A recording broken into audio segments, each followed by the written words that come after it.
Hello dear student, कैसे हो आप सभी लोग। उम्मीद करता हूँ सब अच्छे होंगे, सबकी पढ़ाई शानदार चल रही होगी। प्यारे बच्चों, राजस्थान कनिष्ठ अनुदेशक या फिर आईटी इंस्ट्रक्टर बोले या फिर जूनियर इंस्ट्रक्टर बोले, इनकी तरफ से फाइनल आपकी एग्जाम डेट को लेकर के नोटिफिकेशन जारी इनकी तरफ से किए गए। यानी कि एग्जाम डेट के बारे में, आपकी शिफ्ट के बारे में, एग्जाम मोड के बारे में। एग्जाम मोड में भी इनकी तरफ से एक नया मतलब क्या कि प्रयोग किया गया, वो क्या चीज़ अपन डिटेल में जानेंगे। और अलग अलग ऑप्शन के बारे में भी इन्होंने इस बार वो नया सिस्टम किया है। तो कुछ चीज़ें ऐसी है जिनके बारे में आपको जानना जरूरी है। अभी चीजें जान लीजिएगा, आपने कड़ी मेहनत की, लंबे टाइम से पढ़ाई कर रहे हो, क्योंकि कई बार ऐसा देखा गया कि जब इस प्रकार का कोई सिस्टम किया मतलब काम किया जाता है, जो कि मतलब बच्चे मतलब क्या कि उनके अकॉर्डिंग तैयार नहीं होते या फिर अभ्यस्त नहीं होते हैं, तो वो गलती कर बैठते हैं और सब चीजें आते हुए भी उनकी जो मतलब कड़ी मेहनत होती है वो गलत तरीके से एग्जाम अटेंड करने से मतलब क्या कि एक तरीके से उसमें पानी फिर जाता है। तो एक एक चीज के बारे पर डिटेल में बात करने वाले आपके लिए काफी इनकी तरफ से महत्वपूर्ण निर्देश जारी किए गए। सब चीजों के बारे में एक एक करके डिटेल में बात करने वाले हैं।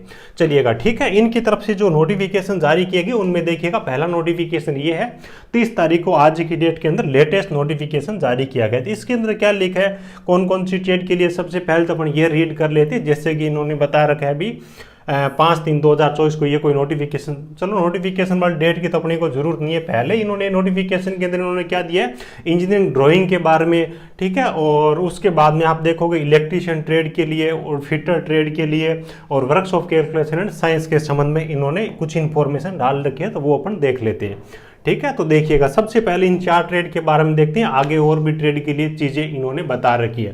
पहले अगर अपन देखें वर्कशॉप कैलकुलेशन एंड साइंस वाले जो बच्चे हैं उनके लिए 19 नवंबर को एग्जाम होने वाला है। फाइनल हो गया है। जो भी बच्चे बाहर कहीं रहते हैं तो अपने हिसाब से रिजर्वेशन वगैरह करवा सकते हैं, कोई दिक्कत नहीं है। मॉर्निंग शिफ्ट के अंदर एग्जाम होने वाला है, ठीक है। 10 से 12 मॉर्निंग वाली शिफ्ट का टाइम रहेगा। 10 बजे से पहले आपको पहुंचना होगा। कितना पहले पहुंचना है, एडमिट कार्ड पे आपको लिखा हुआ मिल जाएगा। टाइम से पहुंच जाना भैया। उसके बाद इवनिंग वाली जो शिफ्ट है 3 से 5 इसका टाइम रहेगा, तो लगभग 2-2:30 बजे का आपका ऐसा कुछ टाइम आपको एडमिट कार्ड पे देखने को मिल जाएंगे। ये जो एग्जाम है इन 4 ट्रेड के, ये सारे के सारे ऑफलाइन होने वाले हैं। इसी हिसाब से देखिए, ड्राइंग का इनका 20 नवंबर को होने वाला है और फिटर है इसका भी 20 नवंबर को होने वाला है। इस बार डिपार्टमेंट के सामने एक बड़ा चैलेंज था, क्योंकि कई सारे बच्चे ऐसे हैं जिन्होंने अपनी ग्रुप की और ट्रेड के लिए भी आवेदन कर रखा है, यानी कि 2-2, 3-3, 4-4 ट्रेड के लिए भी आवेदन कर रखा है। तो विभाग के सामने यह चैलेंज था कि उन सब बच्चों के एग्जाम भी होने चाहिए, एक शिफ्ट के अंदर नहीं होने चाहिए, और कोशिश ये रहे कि इवनिंग और मॉर्निंग दोनों शिफ्टों के अंदर एक ही एग्जाम सेंटर उन बच्चों को मिल जाए, इस प्रकार की सुविधा हो। तो इसके बारे में शायद इन्होंने कोशिश भी की होगी, क्योंकि कर्मचारी चयन बोर्ड के जो सेक्रेटरी साहब है बहुत अच्छे आदमी है। उन्होंने पहले भी अपनी ट्विटर पर इसके बारे में जानकारी दी थी भी हम पूरी कोशिश करेंगे कि इस प्रकार से कुछ करेंगे, एक ही एग्जाम सेंटर मिल जाए। इवनिंग में बच्चा एक ट्रेड का एग्जाम दे, मतलब क्या कि मॉर्निंग में दूसरे ट्रेड का एग्जाम दे, है ना। तो ये सब चीजें इन्होंने यहाँ पे मेंशन कर रखी है।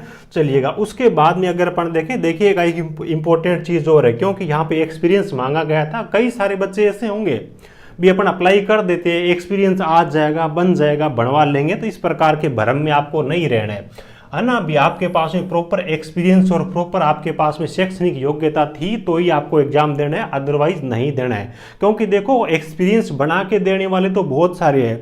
आज के टाइम में अगर अपन देखें तो जो प्राइवेट कॉलेज है, उन बहुत सारे लोगों की कॉलेज बंद हो गई या फिर स्टूडेंट नहीं है, तो उनका इस प्रकार का बहुत सारे लोगों का काम हो गया। तो आप अगर जेन्युइनली कहीं पे काम किया, वहां पे जाकर के आपने काम किया प्रॉपर तरीके से, तो ही आपको एग्जाम देना है। सारी चीजें लास्ट के अंदर वेरीफाई होने वाली है। दिक्कत आपको आ सकती है अगर गलत तरीके से आपने कुछ किया हो तो। अब आप देख लीजिएगा, एक इंपॉर्टेंट चीज और दे रखी है, आपके आधार कार्ड पे जो फोटो है वो 3 साल से पुरानी नहीं होनी चाहिए। बचपन वाला पहले का आपका आधार कार्ड है तो फोटो उसके अंदर अपडेट करवा लीजिएगा, ई मित्र वाला अपडेट कर देगा, ताकि आपके एग्जाम के अंदर आपकी आईडी से, आधार कार्ड से आपकी शक्ल मैच हो और आपको कोई दिक्कत नहीं आए।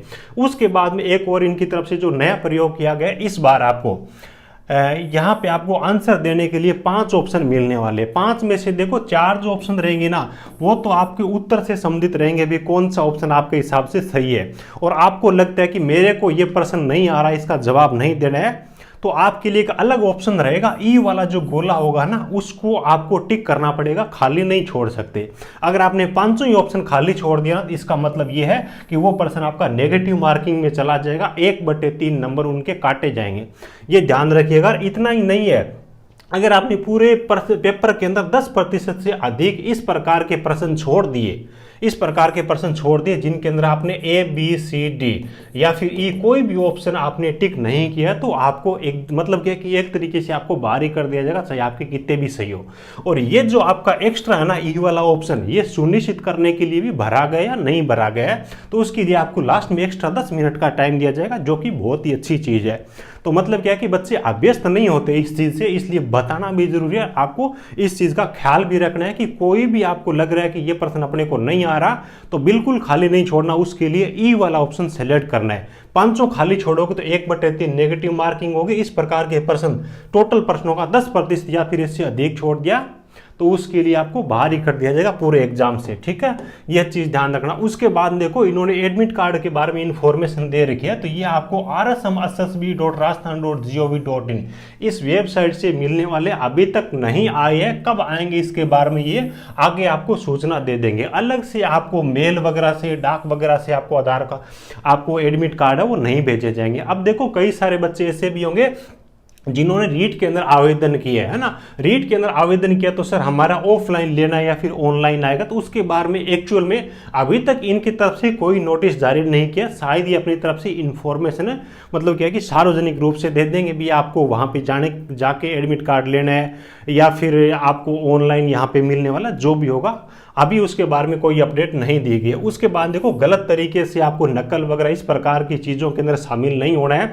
2022-23 के अंदर बहुत कड़े रूल इनकी तरफ से बना दिए गए, जिनमें आपको 10 वर्ष या फिर आजीवन कारावास की सजा भी हो सकती है। 10 लाख रुपए से लेकर के एक आपका 10 करोड़ तक आपका मतलब क्या है कि पैसा भी लग सकता है, ये ध्यान रखिएगा। तो आपके पास में टाइमिंग की अगर अपन बात करें इन 4 ट्रेड के लिए, अगर अपन देखें ना, तो ये 4 ट्रेड हो चाहे नीचे दे रखी है उनकी बात हो, नवंबर में एग्जाम इनके हो रहे, तो लगभग आपके पास में 20 दिनों का टाइम है। और आपकी ट्रेड से संबंधित टेक्निकल के अंदर लगभग पूरा सिलेबस है हर ट्रेड में, तो 20 दिनों का टाइम है। मेरे हिसाब से बहुत अच्छी तरीके से जो चीजें आपने पढ़ी है या फिर जो आपने नोट्स वगैरह बना रखे, नोट्स बनाए हैं, तो सबसे अच्छी चीज है वो बच्चा आगे रहता है जो पहले कड़ी मेहनत करता है। अब आपने पहले ऑलरेडी नोट्स बना रखे हैं तो आपको केवल रिवीजन करने की जरूरत है। और थ्योरी का बड़ा सिलेबस है, 20 दिनों के अंदर आप रिवीजन कर पाओगे। ऑब्जेक्टिव पर्सन जितने ज्यादा से ज्यादा हो वो आपको लगाना। नोट्स वगैरह जिनके पास में है वो वहां से रिवीजन कर सकते हैं, या जिन बच्चों के पास में कंटेंट नहीं है रिवीजन करने के लिए, हम अलग अलग ट्रेड के लिए स्टडी मटेरियल प्रोवाइड करवाते हैं। हैंड रिटन नोट्स है, बाई पोस्ट आपको डाक के जरिए भेजते हैं, कोई आपको प्रिंट आउट वगैरह निकालने की जरूरत नहीं। इस प्रकार के अपने नोट्स है। इलेक्ट्रिशियन ट्रेड है, फिटर ट्रेड है, मशीनिस्ट ट्रेड है, और आपकी डीजल मैकेनिक होगी, मोटर मैकेनिक होगी, इस प्रकार की कई सारी ट्रेड है ना। तो ये नोट्स जिन बच्चों को चाहिए तो आप व्हाट्सअप कर देना सर के, मैं यहाँ पे व्हाट्सअप नंबर लिख रहा हूँ आपको, देखिएगा 96 64 26 44 54, ठीक है। इन नंबर पे व्हाट्सअप करके ये नोट्स आप ऑर्डर कर सकते हो। अच्छा कंटेंट है, जिनको कंटेंट की जरूरत हो वो मंगवा सकता है, ठीक है। और अपना ग्रुप इंस्ट्रक्टर वगैरह है ना, उनके भी कंटेंट प्रोवाइड करवाते हैं। अगर आप में से कोई बच्चे हो तो ग्रुप इंस्ट्रक्टर के 2 फाइल है, वॉल 1 और वॉल 2, तो जिन बच्चों को नोट्स की जरूरत हो तो आप ले सकते हो। लेकिन ध्यान रखिएगा लास्ट वाले ये जो टाइम बचे इनमें रिवीजन बहुत जरूरी है। रिवीजन नहीं करोगे ना, जो चीजें आपने 2 महीने पहले पढ़ रखी है वो चीजें भी एग्जाम के अंदर नहीं कर पाओगे। तो जो कंटेंट आपने पहले पढ़ा है उसका 100% रिवीजन बहुत ज्यादा जरूरी है, और अच्छे से रिवीजन जरूरी है, ठीक है। वीडियो क्लासेस वगैरह भी आपने किसी की ले रखी है तो एक बार उनको भी दोबारा देख लीजिएगा टाइम निकाल करके, ठीक है। चाहे मूवी की तरह ही देखो लास्ट दिनों के अंदर, लेकिन देखना जरूरी है उन चीजों को। अब आगे और ट्रेड इन्होंने यहाँ पे बता रखी है, 4 ट्रेड ये भी होगी, 4 होगी, टोटल 8 ट्रेड के लिए इन्होंने बिल्कुल मतलब क्या कि सही तरीके से कैलेंडर जारी कर दिया। यहाँ पे अगर अपन देखें तो डीजल मैकेनिक ट्रेड है, जिनका 16 तारीख को एग्जाम होने वाला है, 10 से 12 टाइमिंग है। उसके बाद में कंप्यूटर प्रयोगशाला है, उसका 16 को ये इवनिंग में, और उसके बाद में रोजगार योग्यता कौशल एम्प्लॉयड स्किल है, 18 को एग्जाम होने वाला मॉर्निंग में। आरएससी ट्रेड का इवनिंग के अंदर 18 को होने वाला। अब यहाँ पे जो चेंजेस किए गए इनकी तरफ से एक नया प्रयोग है, सीबीटी कम ओएमआर। सीबीटी कम ओएमआर का मतलब है कि आपके जो क्वेश्चन है वो तो आपको देखने वाले हैं कंप्यूटर पे, ठीक है, और आपको साथ में ओएमआर शीट दी जाएगी जिसका आंसर आपको OMR शीट पे भरना होगा। यानी कि आपको प्रश्न है एक एक करके कंप्यूटर की स्क्रीन पे दिखेंगे और उनके आंसर है आपको OMR शीट पे भरने हैं। बस इतनी सी चीज है, और ज्यादा इससे मतलब घबराने डरने की जरूरत नहीं है। कोई नई बहुत ज्यादा मतलब क्या है कि नई चीज तो है, लेकिन ये नहीं है कि आप वो कर नहीं पाओगे, ये वो नहीं है, वो बिल्कुल नॉर्मल चीज है। बाकी यहाँ पे जितनी भी चीजें दे रखी है वो सेम की सेम वही है।